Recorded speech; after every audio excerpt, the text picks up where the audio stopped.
I began to tell entities, and you all know them by now, get away from water, move, put up food, go to higher elevations,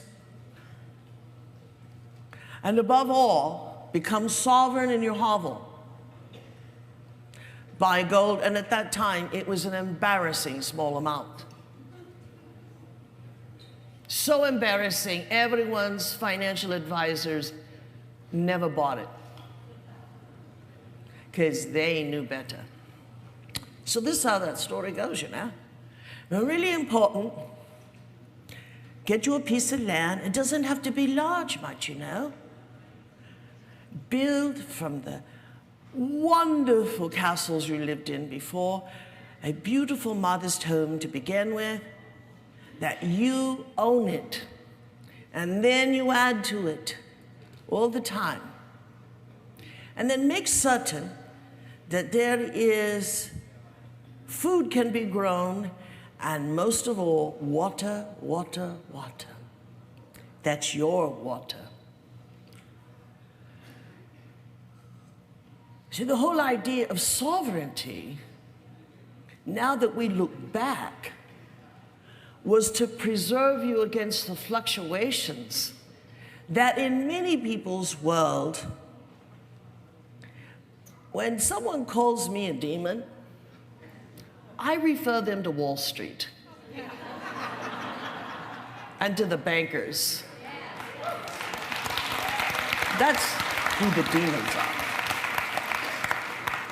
And the high and low, gambling.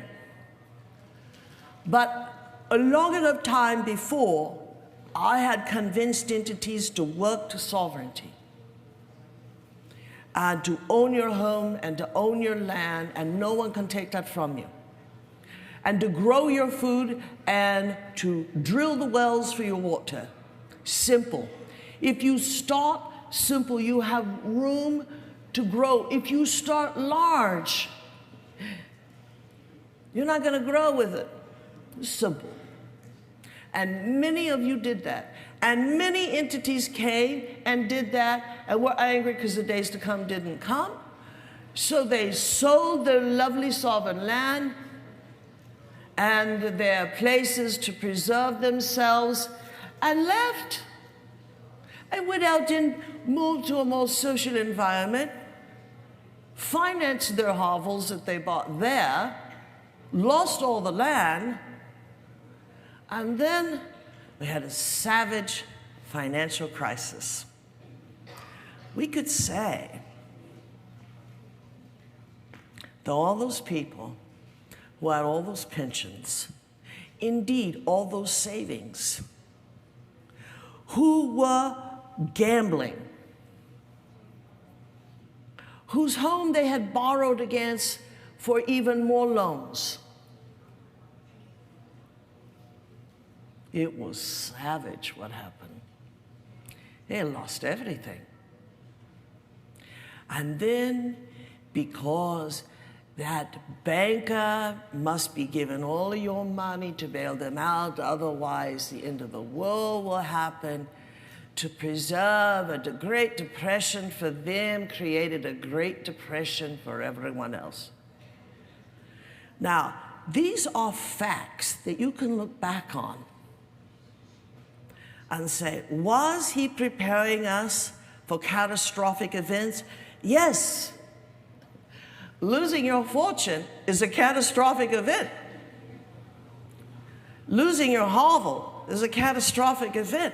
Why, there are entities now living in their cars and in tents that used to have a lot of wealth and live in highly respectable social neighborhoods. And they don't have anything.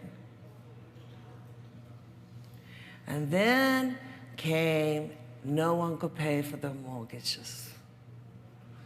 And then people got laid off because everyone was cutting back. And all of that money that they took from the sovereign place, they have lost it all. So now,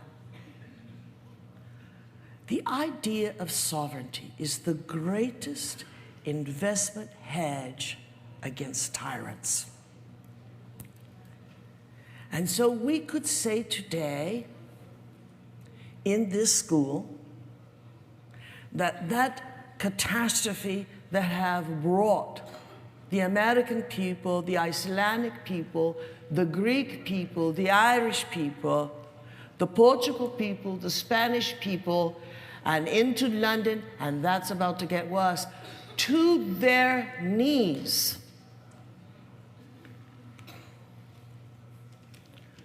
Let me ask you, isn't it beautiful you listened?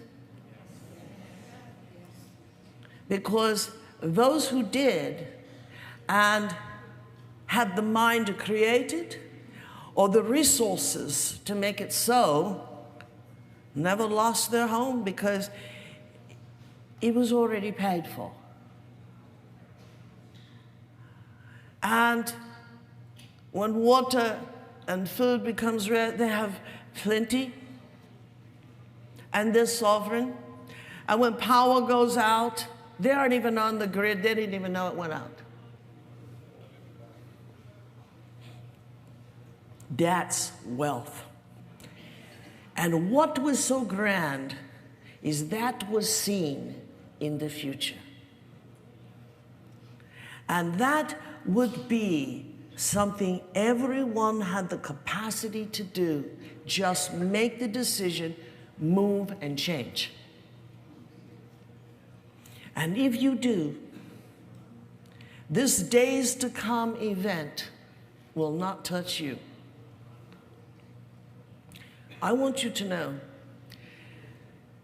I cannot make people be prudent. Indeed, I cannot make entities listen to me, especially against their own voices, their own backstory.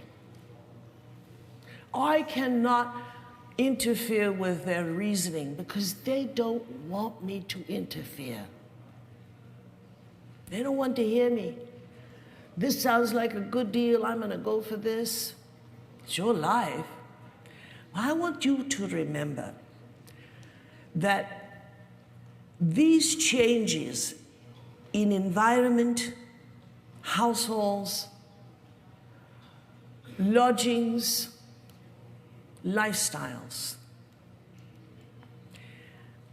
and the wise ones who did that may not have always liked that where they were at was not glamorous, and that it was too small and it wasn't beautiful. It didn't have all these things you had in those artificial neighborhoods and places you lived before.